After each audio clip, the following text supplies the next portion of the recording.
Alhamdulillahilladzi arsala rasulahu bil huda wa dinil haqq liyuzhirahu 'alad dini kullihi wa kafa billahi shahida. Asyhadu an la ilaha illallah wahdahu la syarika lah wa asyhadu anna sayyidana Muhammadan abduhu wa rasuluhu la nabiyya ba'dah. Allahumma salli wa sallim wa barik wa karim ala sayyidina Muhammad wa ala ali sayyidina Muhammad, amma ba'd.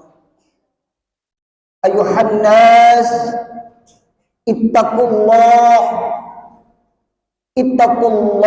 haqqa tuqatih wa la tamutunna illa wa antum muslimun. Qala Allah Ta'ala fi kitabihil karim, a'udzu billahi minasy syaithanir rajim. Ya ayyuhalladzina amanu taqullaha wal tanzur nafsum ma qaddamat lighad wattaqullaha innallaha khabirum bima ta'malun. Sadaqallahul azim.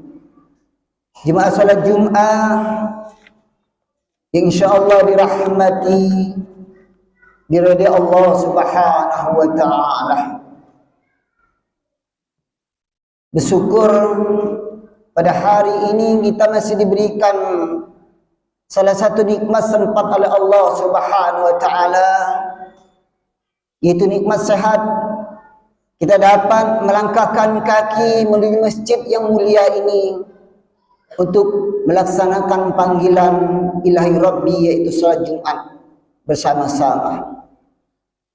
Khatib mengingatkan diri sendiri, jemaah sekalian, mari kita sama-sama meningkatkan kualitas keimanan dan ketakwaan kita kepada Allah Subhanahu wa taala. Takwa dalam arti yang sebenar-benarnya, menjalankan semua apa yang menjadi perintah Allah Subhanahu wa taala dan Rasulnya, berusaha menjauhi larangan Allah Subhanahu wa taala dan Rasulnya.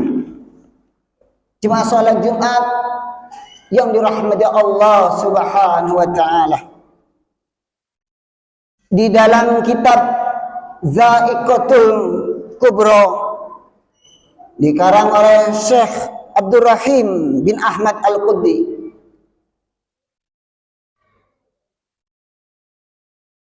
ada 8 macam jika kita ingin selamat di dalam kubur.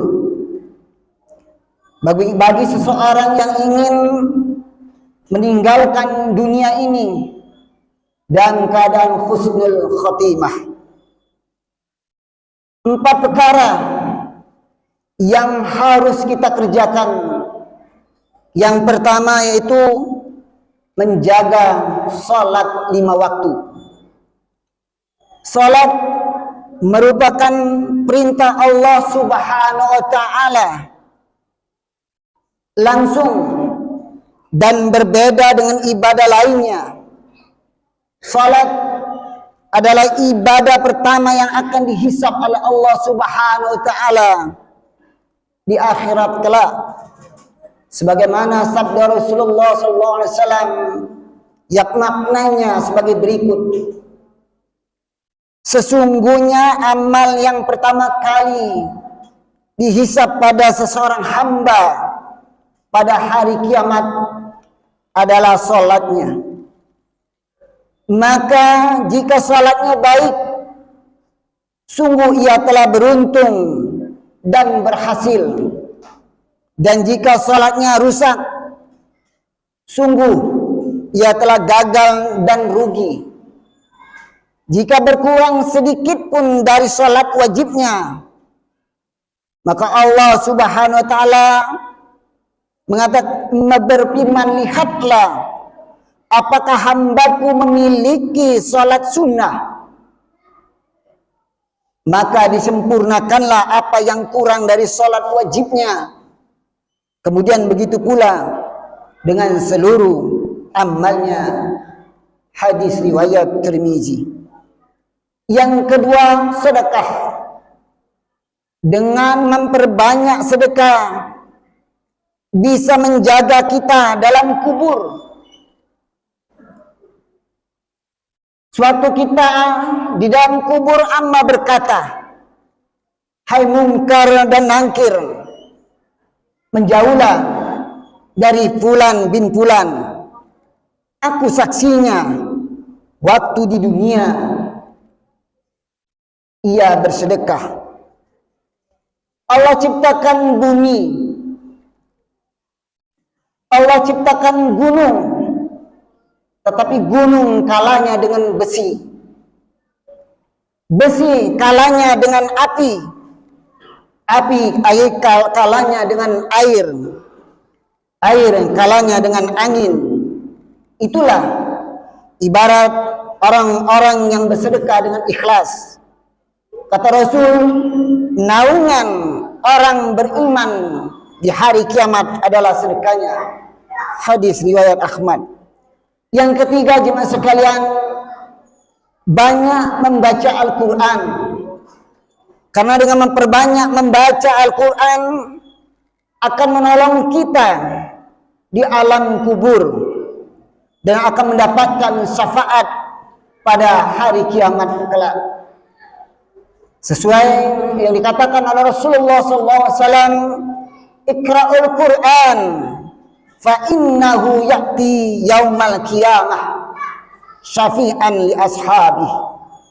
Dan bacalah kamu sekalian Al-Quran tersebut, karena sesungguhnya Al-Quran itu akan datang pada hari kiamat sebagai penolong syafaat bagi yang mau membacanya.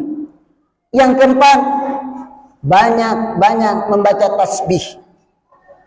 Allah Subhanahu wa taala berfirman dalam Al-Qur'an, A'udzu billahi minasyaitonir rajim. Ya ayyuhalladzina amanu dzkurullaha dzikran katsira. Yang artinya, hai orang-orang yang beriman, berzikirlah dengan menyebut nama Allah Subhanahu wa ta'ala, zikir yang sebanyak-banyaknya, dan bertasbihlah kepadanya di waktu pagi dan petang. 4 perkara yang wajib kita jauhi, insya Allah kita akan terhindar di dalam siksa kubur. Yang pertama, menjaga lisan, jangan sampai berbohong. Ada 3 hal yang dianjurkan Rasulullah, yaitu berbohong seorang suami pada istrinya untuk menyenangkan hati istrinya, menamaikan orang yang sedang bertengkar, berbohong, berdusta untuk menyelamatkan jiwa seseorang dari kawannya yang akan membunuhnya. Yang kedua, jemaah sekalian, meninggalkan perbuatan khianat. Allah Subhanahu wa ta'ala berfirman dalam Al-Quran, A'udzu billahi minasyaitonir rajim. Ya ayyuhalladzina amanu la takhunullaha war rasula wa takhunu amanatikum wa antum ta'lamun.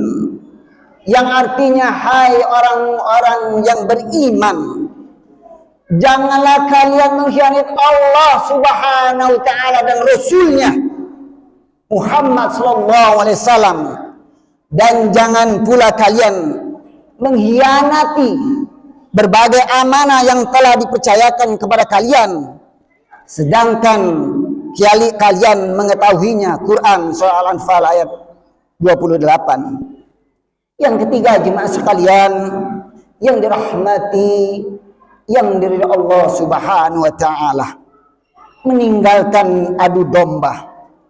Allah Subhanahu wa ta'ala menyatakan dalam Al-Quran, A'udzu billahi minasyaitonir rajim.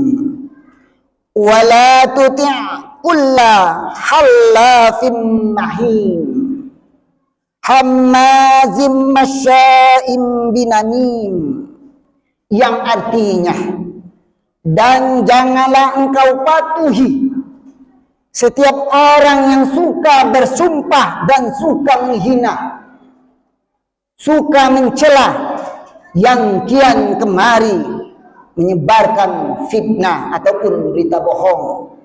Quran surat Al-Qalam 10 dan 11. Yang terakhir jemaah sekalian yang rahmat Allah Subhanahu wa taala, kencing di badan. Artinya percikan kencing yang mengenai badan ataupun pakaian dapat menyebabkan ibadah kita batal. Oleh karena itu berhati-hatilah dalam beristinja. Rasul mengatakan, kana Rasulullah sallallahu alaihi wasallam yadkhulul khala'a fa ahmil ana wa ulamun nahwi idawatan min ma'in wa anazatan fayas tanji bil ma', yang artinya bila mana Rasulullah sallallahu alaihi wasallam masuk ke kamar mandi ataupun kamar kecil untuk membuang hajat, maka saya Anas radhiyallahu anhu dan seorang anak seusia saya membawakan wadah berisi air dan satu tombak pendek, lalu beliau beristinja dengan air tersebut. Hadis riwayat Bukhari wal Muslim. Demikian khutbah yang singkat ini jemaah sekalian. Mudah-mudahan apa yang kami sampaikan bermanfaat bagi kita semua. Mudah-mudahan kita diberikan oleh Allah Subhanahu wa taala kesempatan untuk memperbaiki ibadah kita semua. Amin ya rabbal alamin. A'udzu billahi minasyaitonir rajim. Bismillahirrahmanirrahim. Wal 'ashr innal insana lafi khusr إلا الذين آمنوا وعملوا الصالحات وتواصوا بالحق وتواصوا بالصبر. أقول قولي هذا وأستغفر الله العظيم لي ولكم ولسائر المسلمين فاستغفروه إنه هو الغفور الرحيم.